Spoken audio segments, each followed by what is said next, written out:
My wife thought I was a wimp until I showed up at her hotel room, Reddit cheating stories.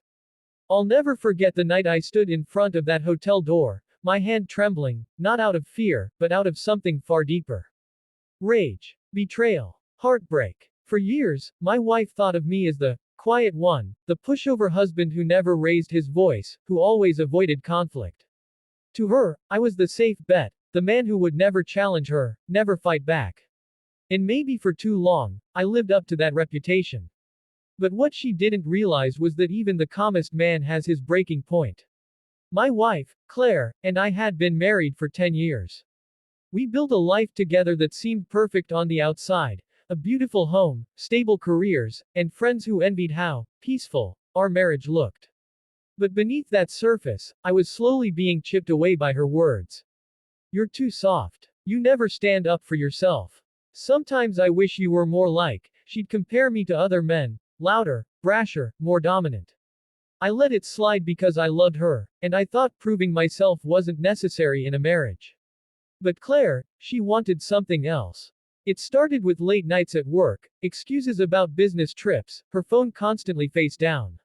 I wasn't stupid. I noticed the changes. The perfume I didn't recognize. The smile she no longer saved for me. The way she spoke to me, like I was a nuisance rather than a husband. Every sign screamed what I didn't want to admit. Still, I told myself maybe I was imagining things. Maybe my insecurities were clouding my judgment. But the truth doesn't stay buried forever. One night, while she was in the shower, her phone buzzed. I never checked her messages before, I thought it was a betrayal of trust. But something inside me pushed me to pick it up. What I saw made my stomach drop. A string of messages with a man named D. Not work-related, not friendly, intimate. Plans for a hotel. Words like, can't wait to see you again, and, he'll never know. For a moment, I couldn't breathe. 10 years of marriage, 10 years of trust, shattered in seconds. My heart begged me to cry, to collapse, but my mind told me something else, no more. I wouldn't confront her at home where she could spin lies. I wouldn't yell or beg.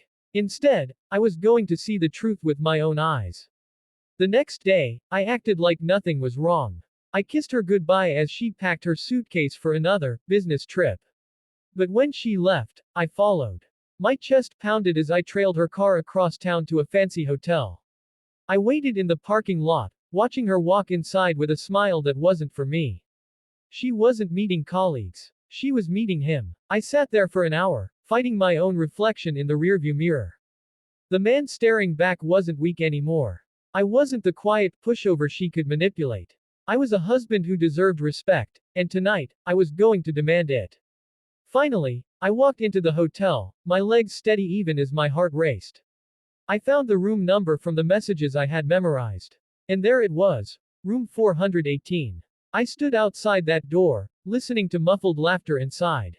My hand hovered over the handle, my breath sharp. For the first time in years, I felt power. Not aggression, but clarity. I swiped the spare key I had taken from her bag before she left. The door clicked open, and silence fell inside. There she was, Claire, in lingerie I had never seen before, her eyes wide with shock. Beside her, half-dressed, was the man she had chosen over me. Mark, she whispered, her voice trembling. I can explain. No, I cut her off, my voice calm but firm. Stronger than I had ever sounded. You don't get to explain. You made your choice. And now I'm making mine. I didn't shout. I didn't throw things. I simply walked in, set her wedding ring on the nightstand, and looked her straight in the eye.